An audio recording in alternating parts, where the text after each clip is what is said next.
right, so this new thing they're talking about that the React team is working on, it is the React compiler, or a new React compiler more specifically.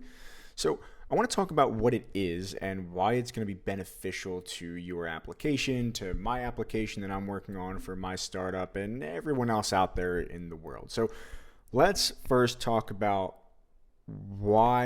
let's first talk about what it is. There's this thing called memoization, and it basically makes it so that React will not re-render parts of your application that have not been updated. If they don't need to be re-rendered, why bother, right? That would be a huge waste of time for React.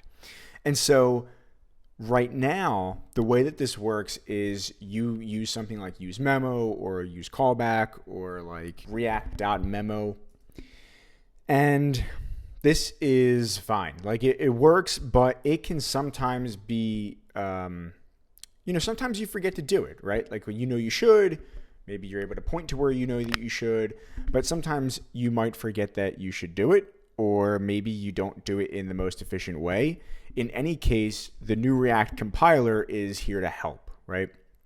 So essentially, it's going to be doing that for you to a certain extent, like not 100% across the board in every single situation. Let's talk about that.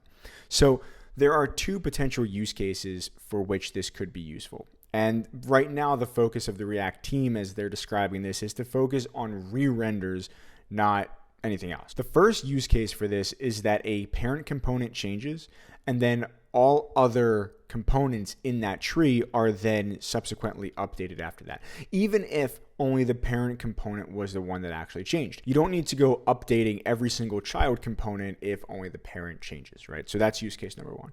Next is skipping expensive calculations that aren't actually a part of React. So let's say we have some array and it's a really long array, and we do some like expensive calculation to see if that array should be updated or not. This would be a case where we wouldn't want that to be redone, right? And so it's also going to help you there. But quickly, some things to keep in mind, okay? And I kind of alluded to this before. It's not going to help you in all cases. So number one, components and hooks. Those are the only things that are going to be memoized automatically. So every single function won't necessarily be. That means that if you have, let's say, some expensive function that is updating an array, you're going to have to still go in and memoize that yourself. React isn't going to do it for you. The second thing is that memoization doesn't happen across components and across hooks. So if you're using that same function in multiple places, you'll still need to kind of deal with that, because React is not going to help you out across every single component or hook where that expensive function is being used. Hope that helps. I'll catch you in the next video. Take care. Peace.